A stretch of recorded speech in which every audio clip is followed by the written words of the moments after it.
먼저 우동기 대통령 직속 지방시대위원회 위원장께서 윤석열 정부 지방시대 종합계획에 대해 발표하겠습니다.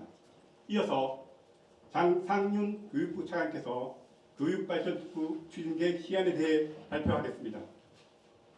발표가 끝나면 질의 답변 시간이 있겠으며 발표자 외에 필요시 관계부처 배석자가 함께 답변하도록 하겠습니다.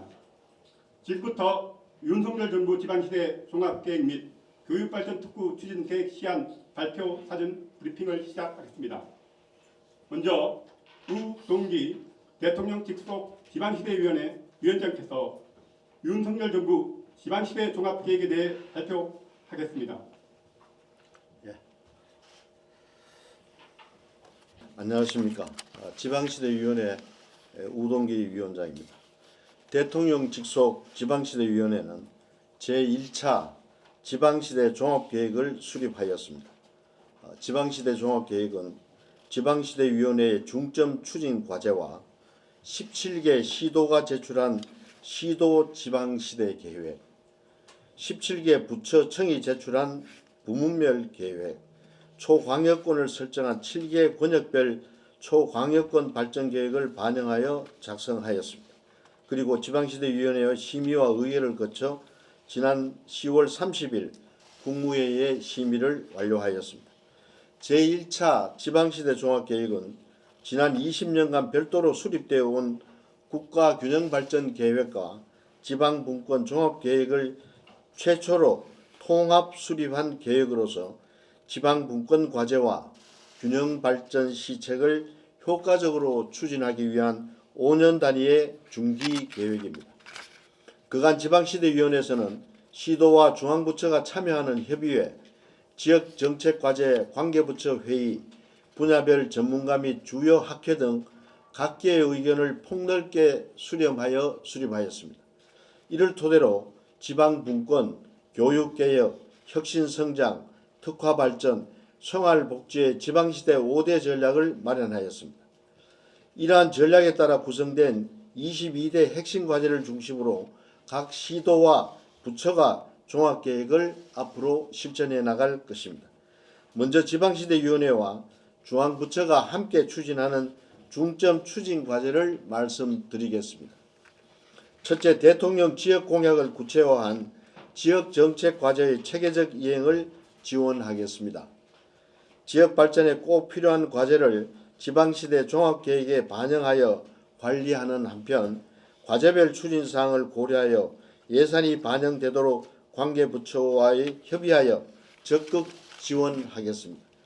앞으로 지역 현안 과제를 중앙정부와 지방정부가 함께 고민하고 긴밀히 협업하여 추진하는 획기적인 변화가 이루어질 것으로 기대됩니다.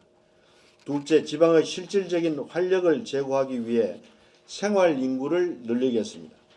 생활인구는 정주인구 외에 관광, 통근, 통학 등의 목적으로 지방에 체류하는 인구까지 포괄하는 개념입니다. 국가적으로 총인구가 감소하는 상황에서 지역 간 인구 유치의 경쟁을 지향하고 지방 소멸에 효과적으로 대응하기 위해 생활인구를 산정하여 맞춤형 인구정책을 추진하는 한편 농촌 공간 재설계와 어촌의 신활력 증진, 정주 여건 개선과 지역 관광 활성화를 통해 청년과 도시민이 살기 좋고 살고 싶은 농어촌을 만들어 나가겠습니다. 셋째, 디지털 중심의 새로운 지방발전 모델 구축을 위해 지방 디지털 경쟁력 강화를 추진합니다. 디지털 혁신지구의 조성, 기술 기반 확보, 인재 양성으로 지방 디지털 생태계의 성장을 지원하는 한편 디지털 SOC와 서비스를 통한 생활 안전 개선으로 지방 주민이 체감하는 지방경제사회의 디지털화에 힘쓰겠습니다. 넷째, 지역경제의 활력을 불어넣기 위해 지방의 첨단산업 거점을 육성하겠습니다. 첨단산업이 고임금 일자리 창출과 지역산업의 생산력 향상의 구심점이 되도록 첨단 전략산업 특화단지를 통해 거점을 육성하고 첨단산업 혁신 생태계 조성을 위한 기술, 인재, 자금 지원이 체계적으로 이루어지도록 종합계획을 통해 뒷받침하겠습니다. 다섯째, 얼마 전 필수의료혁신 전략회의에서 대통령께서 수도권과 지방의 격차는 교육과 의료에 달려있다고 말씀하신 바 있습니다. 최근 발표된 필수의료혁신 전략의 이행을 통해 지방의 주민들이 언제 어디서나 공백 없이 지방 필수의료를 보장받도록 함으로써 지방 주민들의 건강한 삶의 질을 제고하여 진정한 지방시대 구현의 핵심인 기업, 교육, 의료의 한 축을 완성하겠습니다. 여섯째, 분권을 통해 지방정부의 자율성을 확대하여 지방분권형 국가로의 전환에 박차를 가할 것입니다. 지방정부의 자치조직권을 확대하고 중앙정부의 권한을 가감히 지방정부에 이양하는 한편 지방이 개별 행정체제의 특수성을 반영하여 맞춤형 자치 모델을 마련할 수 있도록 지방시대위원회가 적극 지원해 나가겠습니다. 이와 같은 중점 추진 과제들과 함께 지난 지방시대 선포식을 통해 발표한 기회발전특구, 교육발전특구, 도심융합특구, 문화특구 등 4대 특구 정책이 체계적으로 이행하도록 하겠습니다. 지방시대위원회는 종합계획을 수립하는 데 그치지 않고 지방정부와 중앙정부가 매년 제출하는 연차별 시행계획을 통해 종합계획의 이행을 지속 관리할 예정입니다. 아울러 지방시대 국정과제 이행과 지역정책과제 이행의 총괄 조정기구로서 앞으로 지방정부와 원팀으로 지방시대 구현을 위해 최선을 다하겠습니다. 감사합니다. 이어서 강상윤 교육차관께서 교육발전특구 추진계획 시안에 대해 발표하겠습니다. 안녕하십니까. 교육부 차관 장상윤입니다. 지금부터 교육발전특구 추진계획 시안에 대해 말씀드리겠습니다.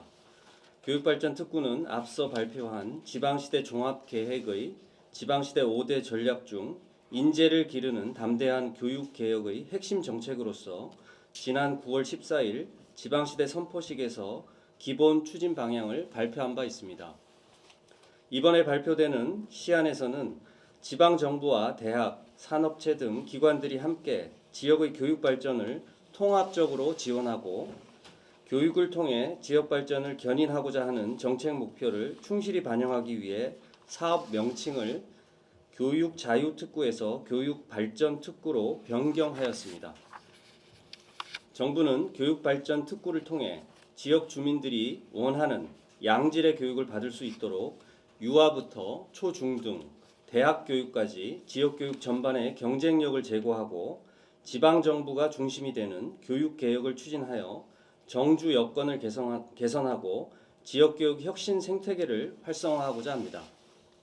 교육발전특구는 지자체, 교육청, 대학, 지역산업체 등 지역 단위 기관들이 긴밀하게 협력하면서 공교육 틀 내에서 지역의 교육력을 제고하고 저마다의 여건과 차별화된 발전 전략을 고민하여 지역 인재의 양성 및 정주를 종합적으로 지원하는 체계를 구축하기 위한 정책입니다.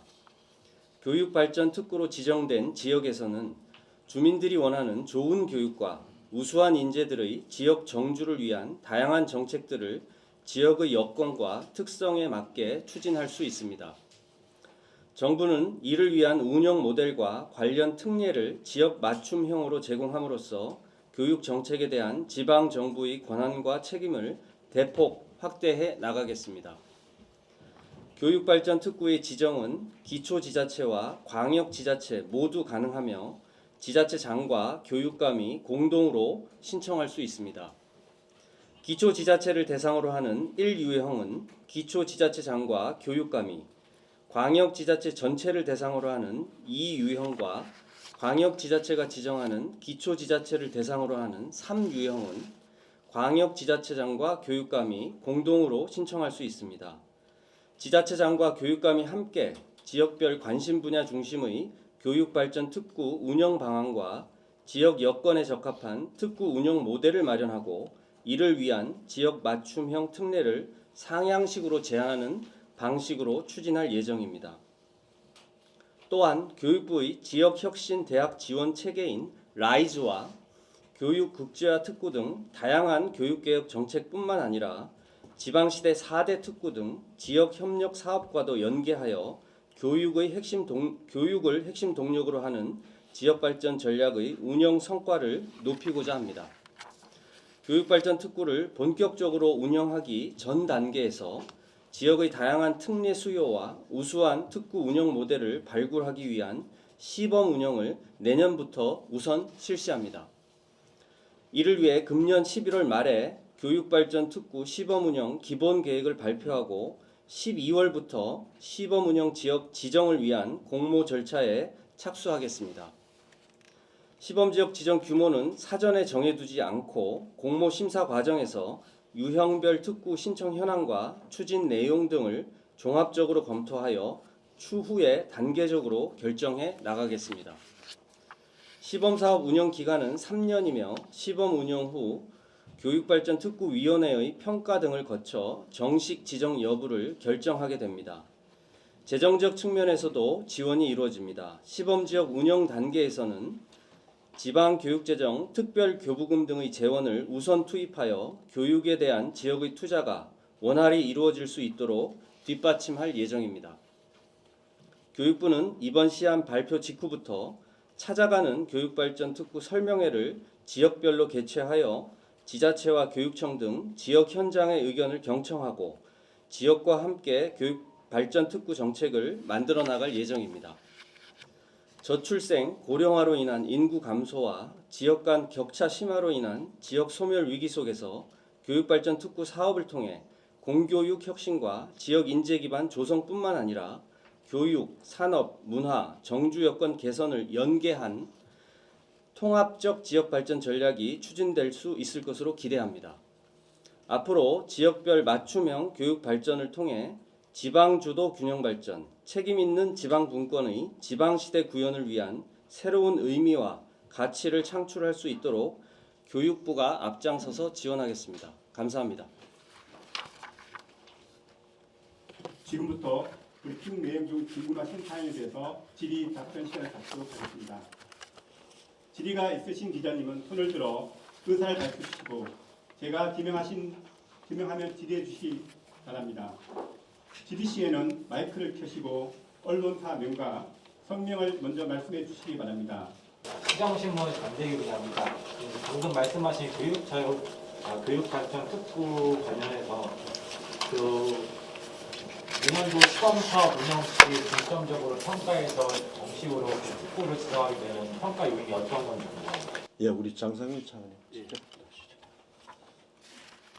저희들이 기본적으로 교육발전 특구의 모델을 하향식으로 내려주는 게 아니고 상향식으로 이제 의견들을 받아서 이 지정을 해야 되기 때문에 지금 뭐 기준이나 구체적인 지표 이런 것들을 구체화해서 말씀드리긴 어렵지만 저희가 생각하는 시범 사업은 교육이라는 게 유아 단계, 아이 키우기 좋은 환경 이 유아 단계가 있고 또 초중등 단계가 있고 대학 단계가 있습니다.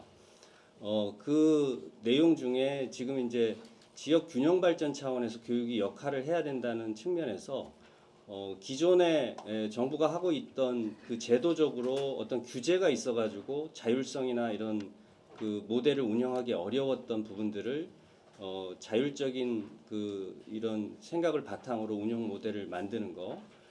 예를 들어서 초중등 단계에서는 교육 과정이라든지 교원에 대한 인사 문제라든지 이런 게 이제 규제들이 좀 있습니다. 그런 것들을 지역 차원에서 고민을 해서 근데 이제 전제는 저희는 공교육의 틀 내에서로 생각을 하고 있고요. 유아 단계에 있어서는 지금 유보통합이나 늘봄학교처럼 이렇게 교육하고 돌봄이 국가 책임으로 진행이 되는 부분이 있는데 꼭 국가가 주도하지 않더라도 특히 교육청이 주도하지 않더라도 지방자치단체에서 적극적으로 나서서 아이 키우기 좋은 환경을 만들 수 있는 과제들이 있을 겁니다. 재원의 지원을 좀 받더라도 그런 게 있고 대학 교육 단계에서는 가장 고민이 지역의 인재가 대학에 가서 그 지역의 어떤 특성에 맞는 인재로 커나가고 그 대학을 졸업하고서 그 지역의 정주를 하는 게 저희의 목표이기 때문에 예를 들어서 그 지역에 있는 대학이 지역 특성화된 전략에 맞춘 인재를 양성하는 프로그램을 운영을 하고 그 다음에 기업체들이 그러한 인재들을 적극적으로 고용을 해가지고 삶을 거기서 이제 정주를 할 수 있도록 하는 모델을 만들어서 그런 모델을 구현하기 위해서 어떤 점들을 우리는 하고 싶은데 특례가 어떤 게 필요하다, 또 지원이 어떤 게 필요하다 이런 것들을 제시를 해주면 그걸 가지고 저희가 교육발전 특구를 지정을 해서 전폭적으로 지원을 할 예정입니다. 말씀하신 그런 프로그램이나 이제 그 지역 학생이 취업을 해서 정규 여건까지 가기까지 시범 사업 운영 기간이 상당히 조금 더 필요할 것 같은데 그런 부분은 어떻게? 저희가 지금 아까 말씀드렸듯이 기본적으로 3년을 기본 운영 기간으로 했고 그 사이에 교육발전 특구에 대한 제도적인 틀을 탄탄히 갖춰가지고 시범 운영 결과 효과도 있고 좋다 그러면 항구적인 제도화하는 것을 같이 병행을 할 예정입니다. 네, 다음 질문 받겠습니다. 추가로 말씀드리면은 지난 국회에서 지방자치분권및 균형발전특별법에 기회발전특구와 교육발전특구가 양축이 중심이 돼서 지방이 수도권보다 더 아이 키우기 좋고 교육하기 좋고 살기 좋은 지방 이런 전제의 프로그램을 함께 패키지로 가려고 그랬는데 교육발전특구가 법률이 통과되지 않았습니다. 그래서 우선 시범사업을 통해서 그걸 가지고 자치분권 및 균형발전법 특별법을 개정을 해서 앞으로 제도적인 뒷받침을 해서 이 프로젝트를 하면서 전국적으로 더 확대해 나갈 그런 계획입니다. 네, 경향신문 남지원 기자입니다. 교육자유특구에 대해서 교육발전특구에 대해서 하나 더 질문을 드리면 그 자료를 보면 인재들을 지역에 정주시키는 걸 목표로 한다고 하셨는데 사실 한국현실에서 학부모들이 선호하는 학교는 입시에 도움이 되는 학교이고 그렇다면은 학부모들이 선호하는 학교에 다니는 학생들은 서울의 좋은 대학에 소위 말하는 좋은 대학에 가는 것이 보통일 텐데 이런 현실에도 불구하고 어떤 전략으로 인재들을 지역에 정주를 시키실지 궁금하고요. 그리고 두 번째로 시범지역 몇 군데 할지는 정하지 않으셨다고 했는데 그리고 대략적으로 생각하는 지역 개수가 몇 개나 있으실지 그리고 기초방역단위가 몇 군데 있을 생각하시는지 그리고 수도권 기초지자체나 방역지자체는 신청이 안 되는 건지 그리고 3년이라고 하면은 시범 사업으로는 좀 긴 기간인 것 같은데 이렇게 3년이라는 기간을 잡으신 건지도 궁금합니다. 그건 제가 일부 좀 설명을 드리고 더 구체적인 사항을 우리 장상용 차관께서 설명을 드리도록 하겠습니다. 이제 이 교육발전특구를 통해서 지방의 청년들이 지방에 살 수 있도록 하겠다고 하면은 이제 지금 가장 좋은 질문을 그렇게 해주셨는데 수도권 대학하고 경쟁할 수 있는 대학이 그럼 지방에 있느냐? 이게 이제 전제가 되겠죠. 그럼 현실적으로 수도권 대학하고 경쟁할 수 있는 대학이 의학계열 대학은 이미 수도권 대학 또 수도권 대학 중에서도 일부 극소수의 대학의 경쟁력보다 더 뛰어난 대학들이 지방에 있고 특히 이번에 의학 계열 중에 의대 정원 문제는 정부에서도 적극적으로 지원을 검토 중이기 때문에 이미 지방대학 육성법에 따라서 금년부터 그 지방에서는 지역 인재 전형을 40% 이상을 하도록 되어 있습니다. 그럼 40% 이상 하게 되면은 교육특구 같은 데는 시도지사들과 교육관과 대학 총장들이 MOU를 맺어가지고 그 지역 인재들이 그런 대학의 지역 인재 전형을 더욱 확대를 하고 또 지방정부는 그 지역 의대의 교육력 향상을 위해서 지원을 해주고 이제 그렇게 되면은 지방의 복지 수준을 떨어뜨리는 의료 격차 수준도 지역 인재 전형을 통한 의료 인력의 확보를 통해 양성을 통해서 그것을 극복할 수 있는 장점도 있고요. 또 그 수도권 대학하고 경쟁력을 가지고 수 있는 대학들이 일부 지방에 한두 개 학과씩은 전공별로 있기 때문에 그런 것은 반도체라든지 전기라든지 전자 쪽 이런 쪽의 인력도 지역 인재 전형을 통한다면 그렇게 가능하고 또 그럼 젊은 청년들이 그 지방에 어떻게 살 것이냐. 이제 앞으로 그 기회발전 특구를 해서 민간 부문의 일자리 창출 또 분권형의 국가 경영 시스템을 해서 중앙정부가 가지고 있던 업무를 지방정부로 이관을 해주면 저절로 공공부문의 일자리가 생기는 그래서 지방의 양질의 일자리를 확보하는 정책이 교육특구, 기회발전특구, 도심융합특구, 문화특구가 네 가지가 같이 맞물려 돌아가게 됩니다. 그렇게 되면은 이 교육발전특구가 더 탄력을 받을 수 있을 거라고 생각하고 그 구체적인 개수 문제는 차관님 말씀해 주시죠. 우리 위원장님께서 좋은 대학에 대해서 좋은 대학이 있어야 이제 그 갈 거 아니냐 말씀 주셨는데 저희 교육부는 교육발전 특구를 통해서도 지역 인재가 정주할 수 있는 여건을 마련해 주자라는 것도 있지만 이거 말고 라이즈 체계로 전환한다든지 또 글로컬 대학을 육성한다든지 하는 사업들하고 연계를 해서 지역의 그 경쟁력을 갖춘 대학을 만들어내는 그 사업들하고 연계를 같이 해야 효과가 있을 거라고 생각을 합니다. 그리고 저희가 대략적으로 개수를 이렇게 한정하지 않은 이유는 말씀드린 것처럼 이게 저희가 특구 지정하는 유형을 3가지 유형으로 조금 다양화해서 제시를 하고 있습니다.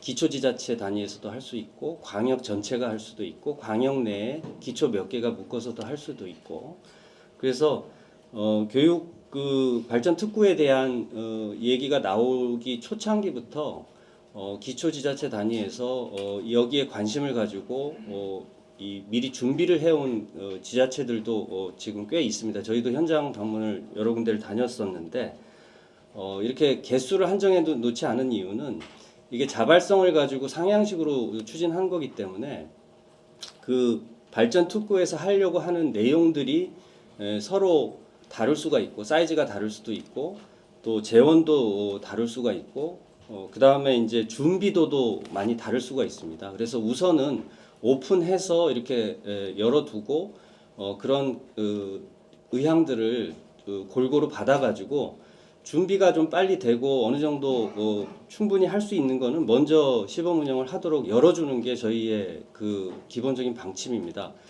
개수를 한정하게 되면 마치 이게 어떤 공모 사업에서 몇 개를 정해놓고 성적 순으로 떨어뜨리는 순으로 이렇게 되는 거는 우리의 취지가 아니기 때문에 이런 식으로 사업을 진행하려고 하고 있고요. 그리고 수도권이라 하더라도 지금 그 수도권 내에 접경 지역. 인구 감소 지역 또는 접경 지역 지원 특별법에 따른 접경 지역은 선정 가능하도록 돼 있어서 기회가 주어진다는 말씀 드리고요. 3년이 아까 기자님께서는 좀 길다고 얘기를 하셨는데 교육이 이렇게 바뀌는 거는 굉장히 이렇게 텀이 깁니다. 사실 효과를 느끼고 저희들이 볼 때는 3년도 좀 어떤 면에서 보면 좀 짧지 않나라는 생각도 드는데 우선은 3년 정도를 선정을 해놓고 시범 사업을 진행하면서 이 프로젝트마다 이게 좀 그 주기가 좀 틀릴 수가 있어서 그거는 기준을 3년 정도로 그런 취지에서 설정했다는 말씀드리겠습니다. 예, 다음 분. 또 질의하실 분 손들어 주시기 바랍니다. 신문 김지혜라고 합니다. 그 9월에는 그 시범사업, 그 교육발전특구 시범사업 지역 한 너다섯 군데로 지정할 거라고 이제 그때 말씀하셨던 것 같은데 설명해 주셨던 것 같아요. 교육부에서 요거가 변동이 있는 건지 지금 어쨌든 차관님께서는 오픈해서 받겠다고 하셔서 일단 그거 한 가지 여쭤보고 싶고 그 다음에 이제 초중등 특히 중등 교육과 관련해가지고 이제 특구와 관련해서 항상 나왔던 문제 제기가 결국에는 지역별로 이제 뭐 학교를 이제 자유롭게 설립하고 이렇게 할 수 있는 길이 열리기 때문에 이제 일부 뭐 자사고라든지 이런 학교들이 이제 생겨나고 결국 쏠림 현상이 생길 수 있다라는 우려가 있었던 것 같은데 그 부분에 대한 방안은 고민 중이신 게 있는지 궁금하고요. 또 마지막으로 지금 오늘 3가지 유형을 설명해 주셨는데 이 유형별로 차이를 두신 이유가 있는 건지 뭐 단순히 기초와 강역으로 분류를 하신 건지 그거에 대한 설명을 부탁드립니다. 그건 뭐 바로 제가 좀 답변을 드릴게요. 이 부분은 교육 특구에서 해결을 하지 않아도 자사고라든지 특목고는 이미 현행법 가지고 다 가능한 부분들입니다. 그래서 특별히 이 제도가 수월성을 추구하는 교육이라든지 그런 쏠림 현상의 특목고를 만드는 그런 제도로 이게 고안 설계된 것이 아니다. 그래서 지방시대위원회에서 지역균형발전 및 특별법에 균형발전특별법에 교육특구를 넣은 그 근본적인 이유가 지방에서 교육받은 아이들이 수도권의 쏠림 현상을 막아보자. 특정 학교의 쏠림이 아니고 수도권의 쏠림을 지방에서 해결해 보자는 것이 지방에 있는 우수 인재들이 지방에 있는 우수 대학에 진학을 해서 그 우수 대학에 졸업한 학생들이 지방에 정주할 수 있는 체계를 가져오자. 이것이 교육 특구만 하나만 가지고 해결되는 것이 아니기 때문에 이것을 뒷받침해 주기 위해서 기회발전 특구, 도심융합 특구, 문화 특구 이런 정책들이 종합적으로 이루어지겠다. 그래서 이번에 내일 우리가 하는 오늘 발표했던 지방시대 종합계획이 이것을 전부 뒷받침하는 제도다. 그렇게 설명을 드리겠습니다. 4개, 5개 얘기는 시범사업이기 때문에 그렇게 개수를 전국적으로 확대할 수 없는 그런 한계를 가지고 있어서 그렇게 답변 드리는 거예요. 예, 유형별로는 왜냐하면은 기초자치단체, 예를 적경지역 같은 데는 교육감하고 기초자치단체가 같이 협력을 해줘야 돼요. 적경지역에 경기도 북부 지역에 있는 적경지역에 또 대학이 없잖아요. 그래서 그런 유형들이 다 다른 것이다. 그래서 광역이 신청 단위가 될 때 또 기초가 될 때 이런 형태가 다르기 때문에 유형을 좀 이해하기 쉽도록 유형을 그렇게 나누는 것이죠. 예. 네, 뉴시스 김경록 기자입니다. 2가지 질문 드리겠는데요. 하나는 교육발전 특구 관련해서 이게 지역 대학을 졸업한 학생들이 지역의 기업에 취업을 하고 정주할 수 있는 전략은 지금도 있으니까 그 부분은 이해가 되는데요. 지역의 초중고를 졸업한 학생들이 그 지역의 대학을 진학하기 위한 전략은 뾰족하게 보이지 않는 것 같아서요. 그러니까 예를 들어서 전주 상산고나 강원도에 있는 민사고 같은 지역 명문고 같은 경우도 결국 서울대 많이 보내는 고등학교를 유명한 학교들이잖아요. 그런 식으로 지역의 명문고를 졸업한 학생들이 그 지역의 대학을 가고 지역에 정주하는 것이 과연 현실성이 있을지 일단 그 질문을 먼저 드리고요. 그리고 교육이 집값이나 이런 데도 굉장히 많이 영향을 미치는데 이 교육 발전 특구가 지금은 수도권과 비수도권으로 격차가 양분돼 있는 거를 수도권 그리고 교육 발전 특구가 있는 비수도권 그리고 교육 발전 특구가 아닌 비수도권 이런 식으로 또 다른 서열화를 야기하는 건 아닌지 질문드립니다. 우선 뒷부분부터 말씀드리면 이건 시범사업이기 때문에 장기적으로 전국적으로 확대하는 제도입니다. 이걸 통해서 학습 효과를 가져오면 그렇게 할 것이고 아까 말씀드린 성산고등학교는 민족사관학교들이 서울로 갈 수밖에 없지 않느냐. 지금 현재 실질적으로 서울에 있는 대학과 이상의 경쟁력을 가지고 뭐 그대로 말씀드리면 더 높은 학력을 요구하는 대학들이 의학계열 학교입니다. 의학계열 학교는 이대, 치대, 한의대학 때는 지방대학 60%에 따라서 40% 이상을 지역인재 전형을 할 수가 있어요.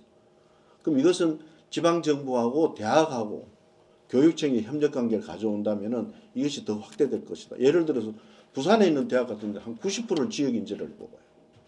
이미 그런 현상들이 일어나고 있습니다. 근데 그렇게 된다면 그 지역에 있는 명문고등학교를 나왔는 또 명문고등학교 안 나오더라도 지방에 있는 초중고 나온 아이들이 그 고등학교를 거기에서 졸업을 하고 그 고등학생들이 그 지방대학에 진학을 하고 또 그렇게 하는 학생들이 예를 들어 의학계열 학생들은 지방 정주율이 훨씬 더 높습니다.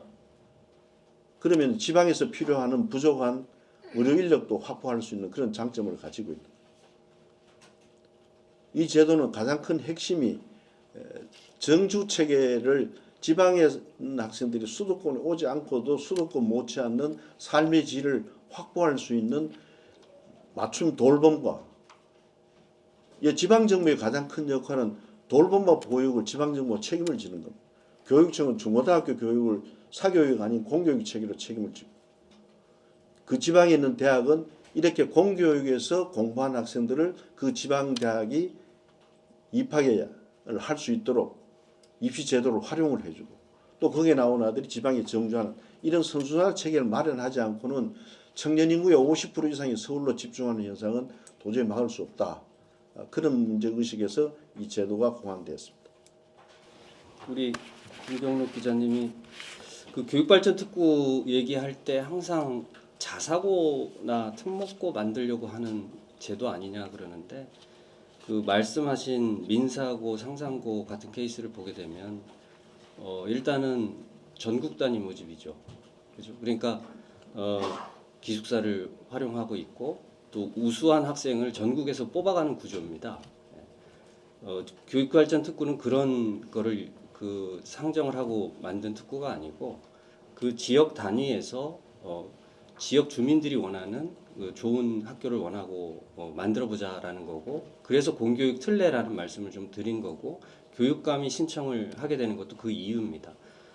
민사고 같은 경우에 사실 횡성군이나 강원도에 얼마나 기여를 하고 있는지 따져보면 아무 기여가 없는 거거든요, 사실.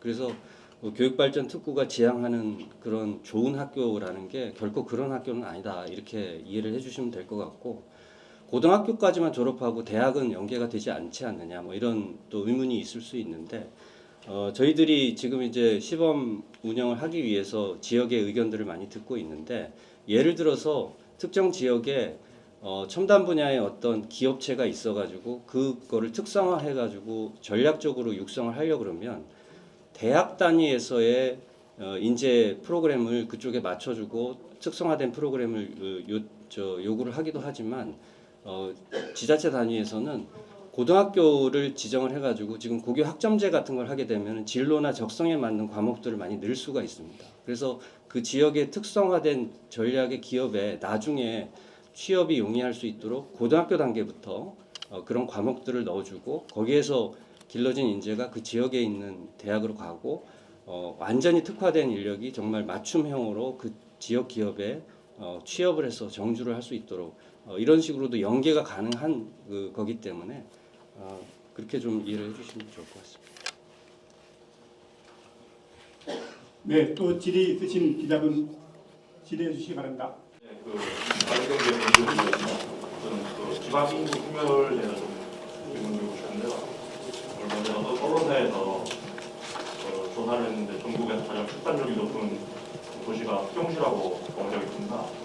아시겠지만 세종시는 이제 공무원들이 많은 안정적인 그 직장을 가진 사람들이 많기 때문에 출산율이 높다는 게 나왔는데, 저는 지방의 인구 소멸을 막기 위해서는 다양히 이제 모든 공무원 세종시처럼 공무원 도시가 아니더라도 안정적인 일자리가 확보가 돼야 하는데, 이런 부분에 대해서 좀 생각이 약한 것 같거든요. 어떤 방안이 있는지 좀. 예, 이 계획하고 연계를 지면 이 출산율 높이고 소멸을 막는 다양한 정책들이 여러 부처에서 있기 때문에 다 설명드리기는 어렵고, 우리 지방시대위원회에서 지금 중점을 두고 있는 것은 결국은 지방의 일자리와 아이 키우기 좋고 교육시키기 좋고, 또 의료복지 서비스가 광역경제권의 생활권 형태로 도농통합의 형태로 해서 그것이 보장받을 수 있는 지역을 만들어 보자. 지금 세종시를 제외하고는 서울 대도시에 비해서 지방시군의 출산율이 거의 2배 가까이 됩니다. 그래서 이 점에서 우리가 크게 주목할 필요가 있다. 그래서 지방이 오히려 아이 키우고 교육시키기 좋고 또 취업하기 좋고 상대적으로 수도권보다 유리한 그런 지방을 만들어보자는 정책들이기 때문에 여기서 말씀드린 기회발전 특구는 굉장히 핵심적인 정책이 될 것이다. 그렇게 생각합니다. 4대 특구 공모에 있어서 행정안전부가 지정한 89개 인구 감소 지역에 대해서 상대적으로 가점 부여가 있는지 궁금합니다. 4대 특구 선정은 기회발전 특구는 기본적으로 그 감소지역 89개 기초정부 단위가 아니기 때문에 광역 단위고, 또 이번 기회발전 특구하고 이 특구의 가장 큰 특징은 그 도심융합 특구하고는 시행령을 최소화하겠다. 그래서 지방주도형 지방정부 운용으로 조례 중심의 운영 체계로 기회발전 특구를 설계하도록 합니다. 그래서 그거는 면적을 가지고 시도별로 하지, 이제는 중앙정부가 특정 사업을 두고 공모하는 과정을 지향을 하려고 하고 있고, 시행령을 가지고 구체적 사업을 규제하는 형태로 벗어나서 그 규제는 지방정부 스스로가 설계를 해라. 그렇게 해서 최소한의 시행령, 최대한의 조례 중심의 운영체계로 그렇게 넘어가게 되고, 도심융합 특구는 이미 5대 광역시가 지정이 되어 있기 때문에 소멸지구 89개는 이 공모사업하고는 특별히 관계가 없다. 그렇게 말씀드리겠습니다. 예. 네, 이제 질의 응답을 마쳐도 되겠습니까? 네, 감사합니다. 예, 고맙습니다. 예. 박람회는 사실 1일, 2일, 3일 개최되고 지방자치의 날과 균형발전의 날을 따로따로 시행하던 것을 2일날 대전에서 지방자치 및 균형발전의 날 기념식과 지방시대 종합계획을 시도별로 우리들이 체험해 볼 수 있는 박람회가 같이 열립니다. 많은 관심 기울여 주시기 바랍니다. 고맙습니다. 예. 감사합니다.